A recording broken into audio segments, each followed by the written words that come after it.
Good morning. Happy Thursday, Holiday Hill family. Josh here in the youth room for Throwback Thursday. And today's Throwback Thursday takes us at the beginning of the 1920s when a man named Richard Hornberger was born. He was born in Maine and graduated high school in Maine, went to college in Maine, but went to Cornell Medical School, where ultimately became a surgeon. After he finished medical school, however, he was drafted into the Korean War of the early 1950s. He was a surgeon during the Korean War, and he expressed his experience as something like this. There'd be lulls of silence, and then you would have just absolute chaos, as many as 1,000 casualties a day to work and operate on. There'd be moments where it would be quiet, it'd be chill, and then all of a sudden, mass chaos, mass amounts of bodies, and the conditions were awful. They were a non-insulated tents, so in the summer it was hot, in the winter it was cold. It was just cloth stretchers on sawhorses, and you had to make do with what you had to make do with. Many people who worked with him at the time said he had a wonderful sense of humor, and he was a very, very accomplished surgeon. After his time in the Korean War, and he was discharged, he went back home to Maine. He married a nurse that he met during that time, and while having some conversation and a meeting with a fellow colleague from the Korean War who also worked with him, it inspired him that he should start writing about his experiences that he had there. And he wrote an inspired fictionalized tale of the experience about his mobile army surgical hospital known as MASH.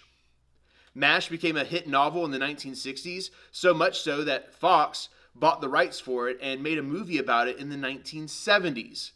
That movie was so popular that in the early 1970s, it was spun into a popular television show.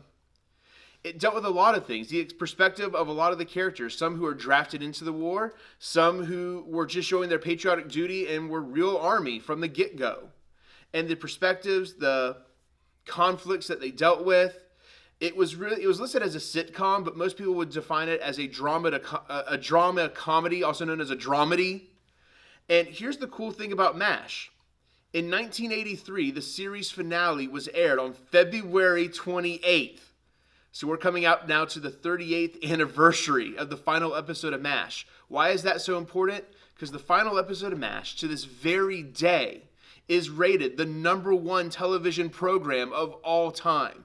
Blows the Nielsen ratings out of the water. Nothing in the modern era has ever got past a 40.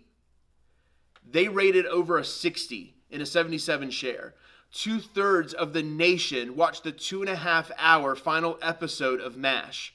An old wives' tale states that no one wanted to leave their seats and miss anything of the finale, so much so that the plumbing in New York after the end of MASH took place apparently was put at critical mass as about 77% of the people flushed their toilets simultaneously.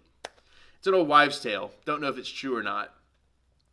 I tell you all that to tell you this. Richard Hornberger did not like the television show. He thought it was terrible. He did not like the portrayal of the character that he was mostly inspired by, Hawkeye. He distanced himself from the television show as time passed. So what do we get from this? Sometimes we could be known for something and we may not be entirely proud of it. Your story has not ended yet. There's still plenty of story left to go. Hornberger, by the way, who went by also his pseudonym Richard Hooker, wrote other stories and other books. He still continued to serve as a surgeon, and he was a really good surgeon for all that I've read as far as his accounts were concerned. The story didn't end there for him. Perhaps that's where you are today. Maybe you're known for something that you're not entirely proud of, whether it's good or bad. Your story's not over yet. You can still change the narrative. Don't give up. Don't tap out. Continue to do good one another. Continue to love one another. And take care. See you later.